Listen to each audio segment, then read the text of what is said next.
Hello मेरे प्यारे बच्चों, कैसे हो आप सब। आशा करते हैं कि आप सब अच्छे होंगे।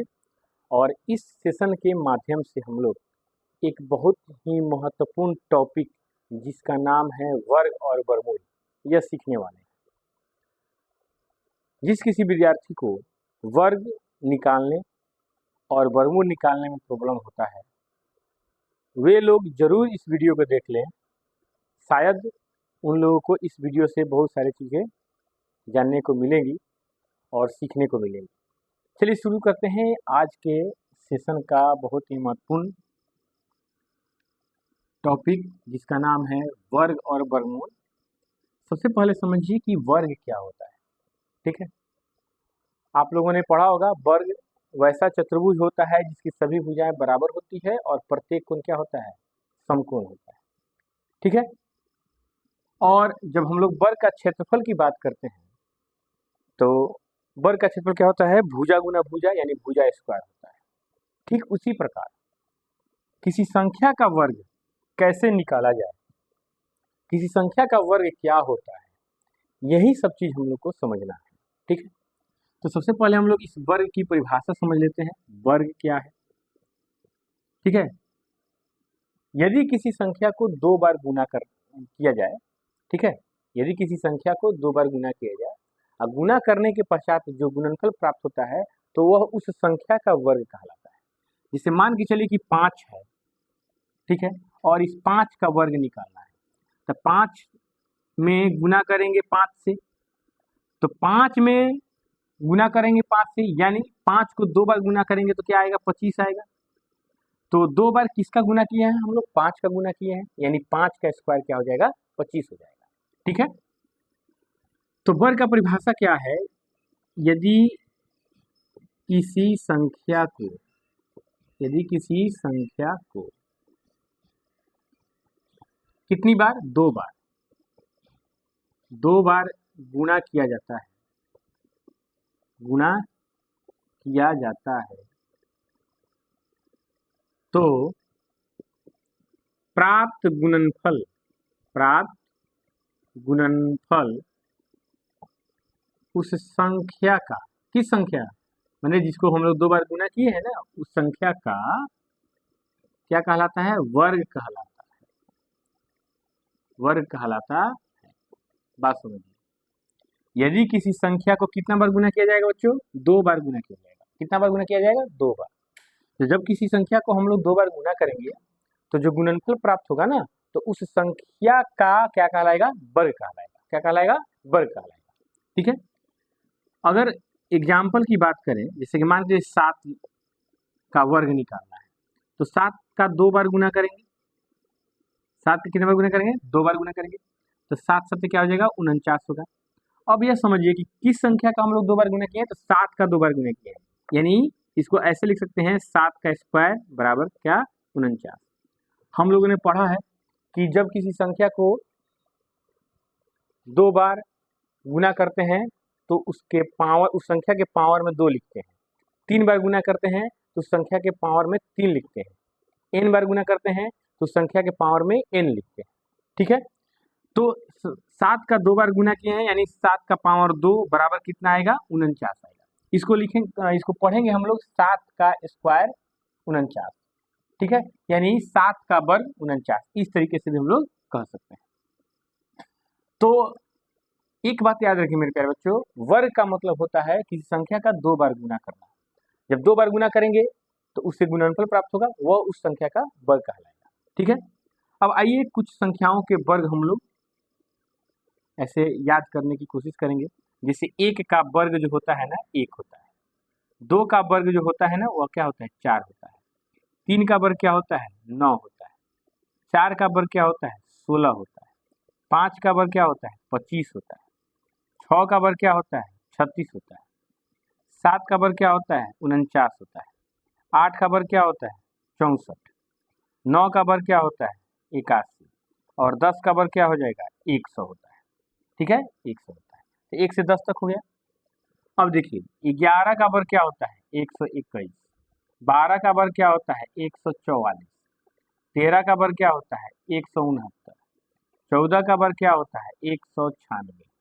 15 का वर्ग क्या होता है 225, 16 का वर्ग क्या होता है 256, 17 का वर्ग क्या होता है 289, ठीक है। 18 का वर्ग क्या होता है 324, 19 का वर्ग क्या होता है 361 और 20 का वर्ग क्या होता है 400 होता है। क्लियर। तो कम से कम 20 तक, अरे भाई उससे आगे तक भी याद कर सकते हैं, लेकिन कम से कम 20 तक संख्याओं का वर्ग जरूर याद कर लें आप, ठीक है। अब हम लोग किसी संख्या का वर्ग कैसे निकालेंगे, इसके लिए 2-3 मेथड हम आप लोगों को बताएंगे, उसके द्वारा आराम से किसी संख्या का वर्ग निकाल सकते हैं, ठीक है। एक तो होता है डायरेक्ट गुना करना, जैसे मान के चलिए कि हम लोग को 24 का वर्ग निकालना है, 24 का वर्ग, तो 24 का वर्ग निकालना है, इसको हम लोग ऐसे भी लिख सकते हैं 24 का स्क्वायर। तो 24 का स्क्वायर का मतलब होता है 24 का 2 बार गुना, ठीक है। तो एक तो डायरेक्ट हम लोग 24 से 24 में गुना कर देते हैं डायरेक्ट, 4 चौके 16 का 6 हाथ में 1, 4 दूना 8 1 9, 2 चौके 8 और 2 दूनी 4, ठीक है। यह जगह 6 9 8 17 के 7 हाथ में 1, 4 1 5, यानी 24 का वर्ग कितना हो जाएगा 576। एक तो यह मेथड हो गया, ठीक है। और भी बहुत मेथड है, ठीक है, उसको हम लोग एक एक करके सीखने वाले हैं। अब हम लोग क्या करेंगे, किसी संख्या के वर्ग ज्ञात करने की कुछ विधियों को पढ़ेंगे, ठीक है। यहाँ पे टॉपिक भी मैंने लिख रखा है, किसी संख्या के वर्ग ज्ञात करने की कुछ विधियां। पहला विधि समझिए, पहला विधि डायरेक्ट गुना करना, ठीक है। जैसे मान के चलिए कि हम लोग को 36 का वर्ग निकालना है, तो लिखेंगे 36 में 36 से गुना करेंगे, ठीक है। 36 का वर्ग निकालना है यानी 36 गुना 36 को लिख सकते हैं। अब इसको डायरेक्ट गुना करना है, तो 36 गुना 36, या तो डायरेक्ट गुना कर लीजिए, गुना आप सभी को आता ही होगा। 6 6 36 के 6 हाथ में 3, 6 3 18, 3 21 216 हो गया। 6 3 18 का 8 में 1, 3 3 9 1 10, 6 8 1 9 2 1, यानी 36 का वर्ग कितना आ गया 1296, 1296। एक मेथड यह है, मतलब डायरेक्ट गुना करना। दूसरा मेथड भी है। अब देखिए 36 को अगर 36 से गुना कर रहे हैं तो नियम समझिए, एक बार इकाई अंक का गुना कर लेंगे, फिर कोना कोनी गुना करेंगे, फिर दहाई अंक का गुना करेंगे, क्लियर। और हासिल जो भी आएगा उसको हम लोग जोड़ते जाएंगे। अब देखिए एक बार इसको इसमें गुना करना है, 6 6 36 के 6 हाथ में 3, अब कोना कोनी गुना कर लीजिए, 6 3 का 18 और 3 6 का 18, और इसको जोड़ना है, तो 6 3 18 और 3 6 का 18, तो 18 में 18 जोड़ेंगे तो कितना होगा 36 होगा, और 36 तीन वो हासिल है, कितना हो जाएगा 39, 39 के 9, हाथ में कितना आ गया 3, हासिल कितना हो गया 3 हो गया। अब क्या करेंगे, दहाई से दहाई में गुना कर देंगे, तो 3 3 9, हासिल में कितना है 3, तो 3 3 9 और 3 जोड़ देंगे, हासिल कितना हो जाएगा 12। एक मेथड यह है, ठीक है। अब तीसरा मेथड समझिए, और तीसरा मेथड के लिए एक फॉर्मूला आप लोग याद कर सकते हैं, a प्लस बी का होल स्क्वायर। ध्यान दीजिए, a प्लस बी का होल स्क्वायर, तो a प्लस बी का होल स्क्वायर क्या कहता है, तो पहले a है तो a का स्क्वायर करो, तब b है तो b का स्क्वायर करो, तब अब यहाँ पे प्लस है तो प्लस लिखो, 2 लिखो, तब a लिखो, तब b लिखो, ठीक है। यदि हम लोगों को मान के चलिए कि 37 का वर्ग निकालना है, तो 37 को 2 पार्ट में तोड़ देंगे। ध्यान से समझिए, इस फॉर्मूला के अकॉर्डिंग हम लोग समझ रहे हैं, a प्लस बी के होल स्क्वायर के अकॉर्डिंग समझ रहे हैं। यदि 37 को 2 पार्ट में तोड़ देंगे तो a प्लस बी के होल स्क्वायर के रूप में हो जाएगा, तो इसको लिख सकते हैं 30 प्लस 7 का होल स्क्वायर, ठीक है। जैसे ही ये दो पार्ट में बढ़ जाए तो पहला संख्या का वर्ग करेंगे, यानी 30 का वर्ग कर लो, तब दूसरी संख्या का वर्ग कर लो, 7 का स्क्वायर हो जाएगा। तो पहले पहली संख्या का वर्ग करेंगे तो 30 का स्क्वायर होगा, दूसरी संख्या वर्ग करेंगे तो 7 है तो 7 का स्क्वायर होगा, प्लस लिखेंगे 2 लिखेंगे, तब लिखेंगे गुना, पहली संख्या लिखो 30, फिर गुना दूसरी संख्या लिखो 7। अब देखो, अब 30 का स्क्वायर कितना होता है, तो 3 का स्क्वायर 9 होता है और एक जीरो का स्क्वायर 2 जीरो हो जाएगा, तो 3 3 9 और 2 जीरो यानी 900, प्लस 7 का स्क्वायर कितना होता है 49 होता है, अब प्लस, अब देखिए यहाँ पे गुना करना है, 2 3 6 60, 60 में 7 से गुना करेंगे कितना होगा 420। अब 900 में 49 जोड़िए और 420 जोड़ लीजिए, हो जाएगा। देखिए 900 में जोड़ेंगे 49 और तब जोड़ेंगे 420, जीरो 9 0 9, 4 2 6 और 9 4 13, कितना हो जाएगा 1369, इसका आंसर हो जाएगा। एक तरीका तो ये है, ठीक है, ये तीसरा तरीका था। एक तरीका यह है, दूसरा तरीका यह है, तीसरा तरीका यह है, चौथा तरीका भी सीखिए डायरेक्ट, वो भी a प्लस बी के होल स्क्वायर पर ही आधारित है, लेकिन इतना नहीं करना पड़ेगा, थोड़ा सा अपना माइंड को दौड़ाना पड़ेगा, कैलकुलेशन जो है ना कॉपी पर नहीं करके अपने माइंड में करना पड़ेगा, ठीक है, और फटाक से लिखना पड़ेगा। जैसे कि ध्यान दीजिएगा, अगर हम लोगों को 68 का वर्ग निकालना हो, थोड़ा सा ध्यान दीजिए, 68 का वर्ग निकालना हो तो पहले देखिए, पहले 8 का स्क्वायर करेंगे, तो 8 का स्क्वायर 8 टाइम 64 के 4 हाथ में कितना हो जाएगा 6 हो जाएगा।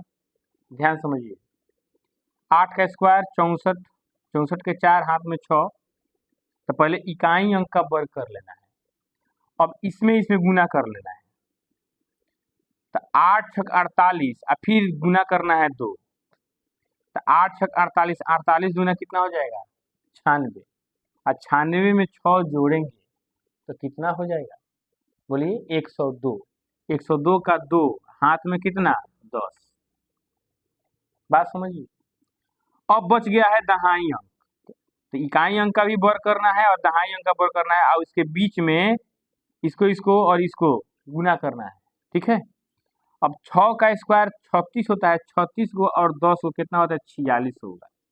अब डायरेक्ट आ गया, अब इतना झंझट नहीं करना पड़ा, तो थोड़ा सा माइंड को दौड़ाना पड़ेगा, तब जा करके इसका कैलकुलेशन सही होगा।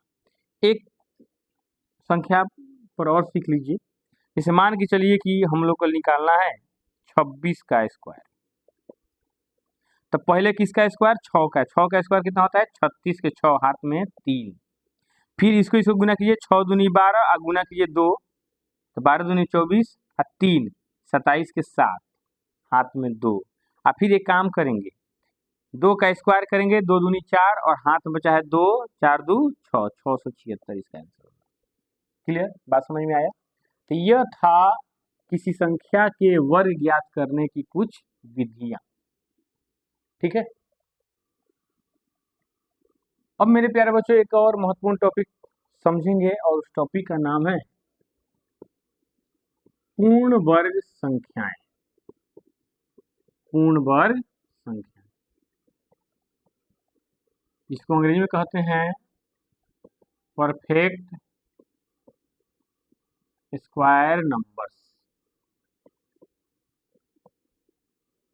परफेक्ट स्क्वायर नंबर्स, किसी संख्या के वर्ग को, किसी संख्या के वर्ग को पूर्ण वर्ग संख्या कहते हैं, पूर्ण वर्ग संख्या कहते हैं। जैसे में 1 हो गया, 4 हो गया, 9 हो गया, 16 हो गया, 25 हो गया,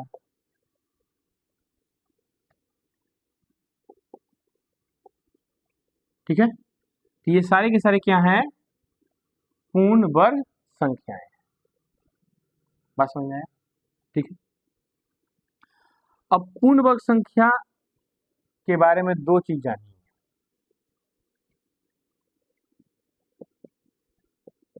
यदि किसी संख्या का इकाई अंक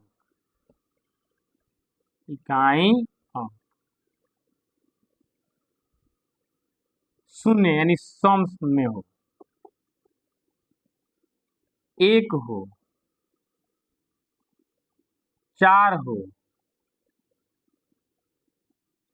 ठीक है, पांच हो, छ हो, या 9 में से कोई एक अंक हो तो वह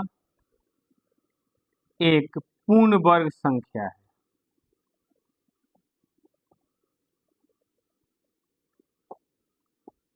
ये बात जान लीजिए।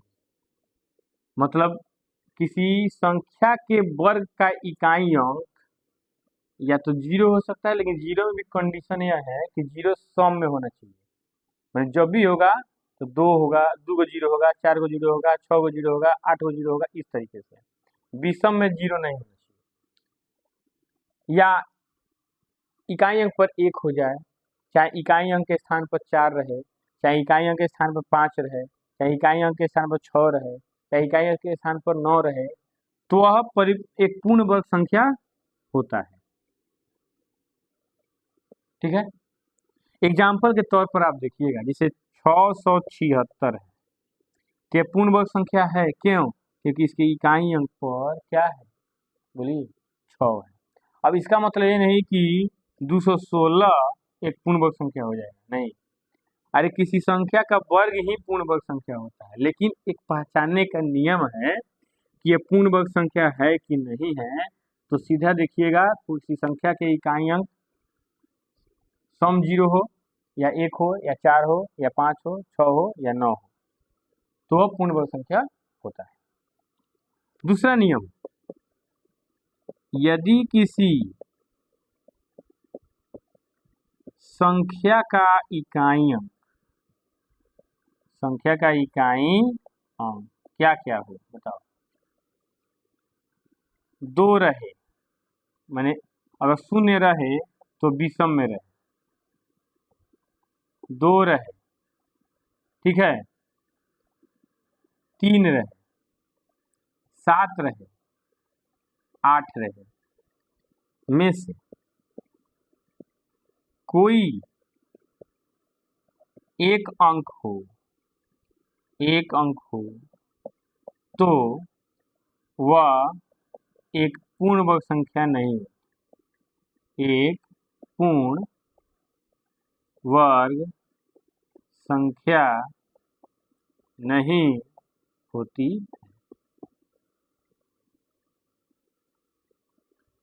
ठीक है, जैसे कि 129, जिसका इकाई अंक क्या है, 9 है, तो 9 यहाँ दिया है, इसका मतलब ये थोड़े हो जाए कि यह पूर्ण वर्ग संख्या है। जैसे 122, यह भी एक पूर्ण वर्ग संख्या नहीं है, यही पूर्ण वर्ग संख्या नहीं। ठीक है, 83, तो इकाई अंक पर 3 है, इसलिए यही पूर्ण वर्ग संख्या नहीं है। मतलब किसी संख्या के अंत में यानी इकाई अंक के स्थान पर शून्य विषम नहीं होना चाहिए, 2 नहीं होना चाहिए, 3 नहीं होना चाहिए, 7 नहीं होना चाहिए, 8 नहीं होना चाहिए। ठीक है, अगर इनमें से कोई एक अंक है तो पूर्ण वर्ग संख्या नहीं है। ये बात आप लोग समझिए। ठीक है, मेरे प्यारे बच्चों, एक बहुत ही महत्वपूर्ण टॉपिक समझेंगे, और वो टॉपिक क्या कहता है समझिए। किसी संख्या के वर्ग की विशेषता। ठीक है, पहला है सम संख्या का वर्ग। सम संख्या का वर्ग एक सम संख्या होता है, एक सम संख्या होता है। जैसे में समझिए 24, 24 का स्क्वायर क्या हो जाएगा, 576 होगा। अब यह सम संख्या है और यह भी सम संख्या है, कैसे जानेंगे कि यह सम संख्या और यह भी सम संख्या है? तो सम संख्या जानने का एक छोटा सा बहुत प्यारा सा ट्रिक जान लीजिए। यदि किसी संख्या का इकाई अंक 0, 2, 4, 6, 8 हो तो वह सम संख्या होती है। तो देखिए इस संख्या का इकाई अंक 4 है, इसका मतलब सम संख्या है। इस संख्या का इकाई अंक 6 है, इसका मतलब सम संख्या है। तो हम कह सकते हैं कि सम संख्या का वर्ग एक सम संख्या ही होता है। और दूसरा में समझिए विषम संख्या का वर्ग, विषम संख्या का वर्ग एक विषम संख्या होता है, विषम संख्या होता है। अब एक चीज आप लोग कमेंट कीजिएगा कि विषम संख्या किसे कहते हैं, ठीक है? जिस संख्या में 2 से भाग नहीं लगे उसको विषम संख्या कहते हैं, ठीक है? अच्छा है, ऐसे भी कह सकते हैं कि जिस संख्या में 2 से भाग देने पर शेषफल सदैव 1 आ जाए तो उसको विषम संख्या कह सकते हैं। चाहे इसको इस तरीके भी कह सकते हैं कि यदि किसी संख्या का इकाई अंक 1 हो, 3 हो, 5 हो, 7 हो या 9 हो तो वह संख्या क्या होता है, विषम संख्या होता है। और विषम संख्या का वर्ग एक विषम संख्या ही होता है। जैसे में एक एग्जाम्पल लेकर देखते हैं, ध्यान दीजिएगा। 15 का स्क्वायर 225 है, इसके इकाई अंक पर 5 है, इसके इकाई अंक पर 5 है, तो यह क्या होगा, एक विषम संख्या होगा। तो विषम संख्या का वर्ग विषम संख्या, विषम संख्या यह है, इसका स्क्वायर क्या आया है 225, यानी यह विषम संख्या।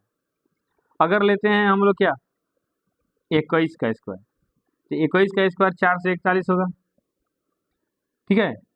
23 का स्क्वायर 529 होता है, तो यह क्या है, एक विषम संख्या है ना। और यह भी क्या है, एक विषम संख्या। क्यों? क्योंकि इसके इकाई का अंक पर 3 है, इसके इकाई अंक पर 9 है। तो यदि किसी संख्या के इकाई स्थान पर 1, 3, 5, 7, 9 में से कोई एक हो तो वह संख्या सम नहीं होता, और संख्या क्या होता है, विषम होता है, ठीक है? तो विषम संख्या 23 है और 23 का स्क्वायर 529 आया है, इसका मतलब 529 भी क्या होगा, एक विषम संख्या। तो क्या समझे, सम संख्या का वर्ग सम होता है, विषम संख्या का वर्ग क्या होता है, विषम होता है। ये बात समझ में आया? चलिए एक और मजेदार टॉपिक हम लोग समझते हैं, कुछ प्रमुख प्रतिरूप।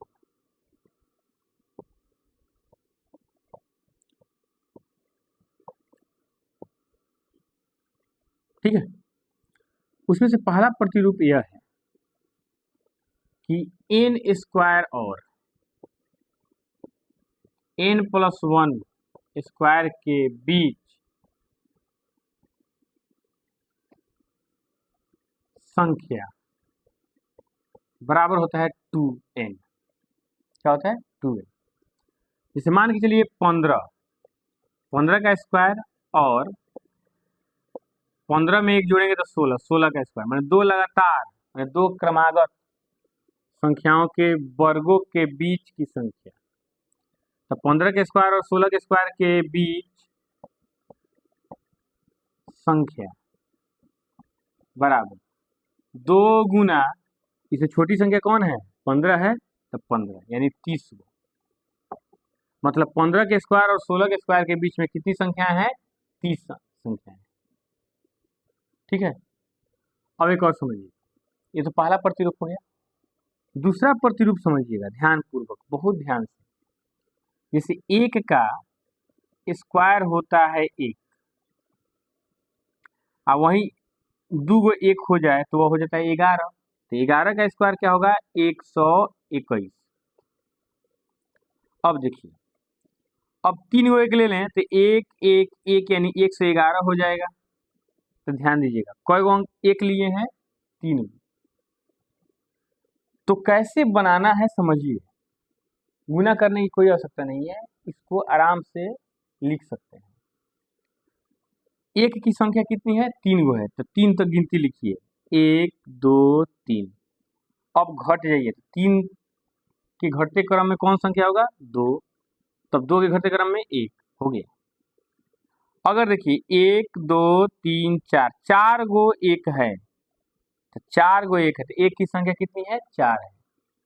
तो 1 से लेके 4 तक लिखेंगे। अब समझिए, जितना एक रहेगा उतना तक गिनती लिखना है बढ़ते क्रम में, और वहां से घटते क्रम में लिखना है, आंसर हो जाएगा। तो 4 गो एक है, तो 1 से लेके 4 तक गिनती लिखिए, तो 1 2 3 4। अब घट जाइए, तो 4 से 1 कम 3, 3 से 1 कम 2, 2 से 1 कम 1, तो 1 2 3 4, 3 2 1। अगर 5 गो एक रहे, 1 2 3 4 5, ठीक है, 11,111 का वर्ग निकालना है। तो क्या करेंगे? 5 गो एक है, तो 1 से लेके 5 तक गिनती लिखेंगे, 1 2 3 4 5। अब यहाँ से घटेंगे, तो 4 3 2। अगर 6 गो एक हो और उसका स्क्वायर हो, मतलब 1,11,111 का स्क्वायर करना है, तो 6 गुना एक है, तो 1 से लेके 6 तक गिनती गिन लीजिए, तो 1 2 3 4 5 6। अब घटिए, 5 4 3 2 1, यह हो जाता है। ये पहला प्रतिरूप है या दूसरा प्रतिरूप है? अब तीसरा प्रतिरूप समझिए, ध्यान दीजिएगा। यह है विषम संख्याओं पर आधारित।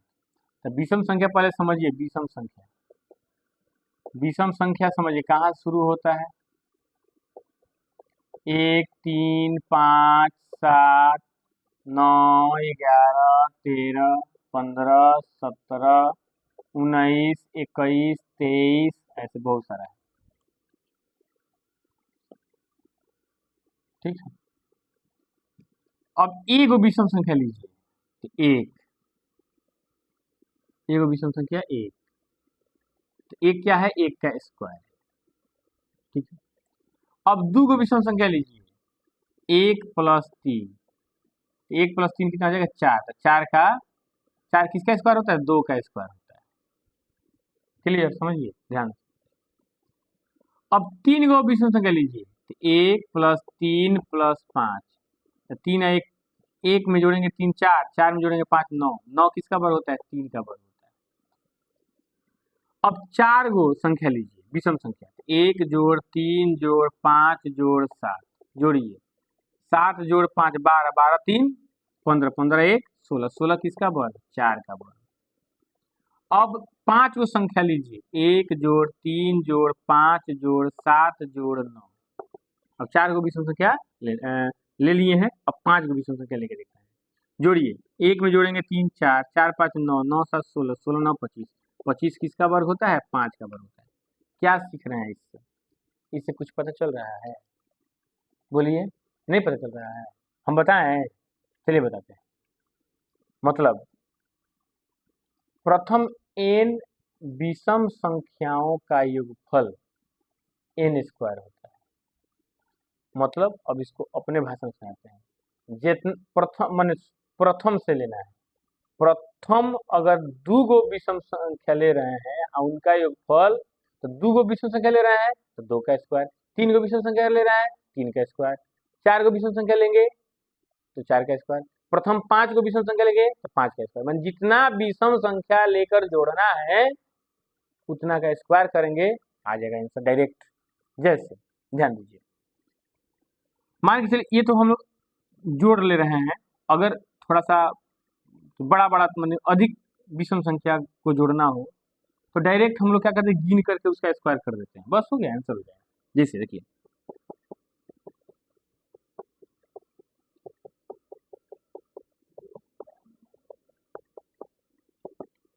तो इसको जोड़ेंगे तो थोड़ा सा टाइम लगेगा। गिन लीजिए, 1 2 3 4 5 6 7 8 9, 9 है तो 9 का स्क्वायर यानी कितना हो जाएगा? 81। माने इसका योगफल कितना आएगा? 81।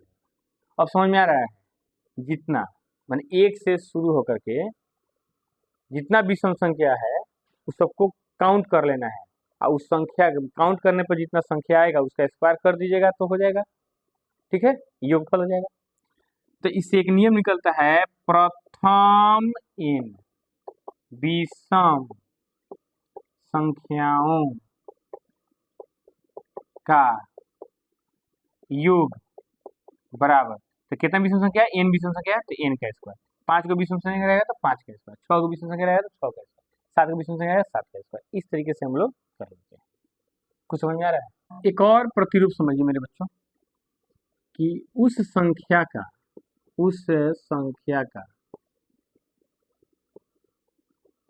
वर्ग ज्ञात करना जिसका इकाई अंक क्या हो, 5 हो। अरे तेरी, जैसे कि 5 का स्क्वायर जनबे करते हैं, 15 का स्क्वायर, 25 का स्क्वायर, 35 का स्क्वायर, 45 का स्क्वायर, 55 का स्क्वायर, 65 का स्क्वायर, 75 का स्क्वायर। इसको कैसे निकालना है बताइए। तो 5 का स्क्वायर 25 होता है। बात समझिए, ध्यान दीजिए, पहले इकाई अंक पकड़िए, ठीक है। ये क्या है, 1 है तो 1 लिखिए, गुना 1 में 1 जोड़िए तो हो जाएगा 2, गुना 100 लिखना है। अब प्लस, जब 1 को हम लोग लिए थे तो क्या बचा था, 5 का स्क्वायर। अब देखिए 100 में गुना करेंगे 2 से, 200 में 1 से गुना करेंगे तो 200 आप प्लस 5 का स्क्वायर कितना, 25, 225, यानी 15 का स्क्वायर 225। फिर समझिए, ये क्या है, 25 का स्क्वायर करना है तो दहाई अंक क्या है, 2 है, 2 लिखिए। गुना में 2 में 1 जोड़िए तो क्या होगा, 3 लिखिए। गुना में 100 लिखिए। प्लस में बच गया 5 तो 5 का स्क्वायर लिखिए। अब 2 3 6 में गुना करेंगे 100 से तो 600। प्लस में हो जाएगा 5 का स्क्वायर कितना होता है, 25, तो 625। बोलिए समझ में आ रहा है बच्चों? फिर समझिए, इसका बता देना है। देखिए इकाई अंक के स्थान पर 5 है और दहाई अंक के स्थान पर क्या है, 7 है, तो 7 को पकड़िए। तो लिखिए 7 गुना में 7 से 1 बढ़ जाइए, यानी 7 1 8, लिखिए 8 गुना में 100 प्लस में 5 बच गया है तो 5 का स्क्वायर। अब देखिए 7 में गुना करेंगे 8 से, 7 8 56, 56 में गुना करेंगे 100 से तो 5600 होगा। प्लस 5 का स्क्वायर 25, तो 56 25 इसका आंसर आएगा। और आप लोग को मेरे प्यारे बच्चों 35 का स्क्वायर, 45 का स्क्वायर, 55 का स्क्वायर, 65 का स्क्वायर, उसके बाद 85 का स्क्वायर, 95 का स्क्वायर, 105 का स्क्वायर, यह HW में बना लेना है, ठीक है, HW में बना लेना है। तो कैसा लगा आज का कंसेप्ट, आप लोग जरूर सुझाव दीजिएगा।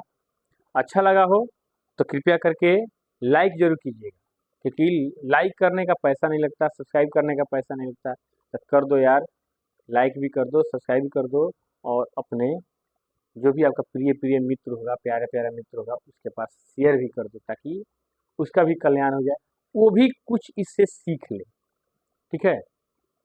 चलिए मिलते हैं नेक्स्ट वीडियो में, तब तक के लिए आज्ञा दीजिए। जय हिंद।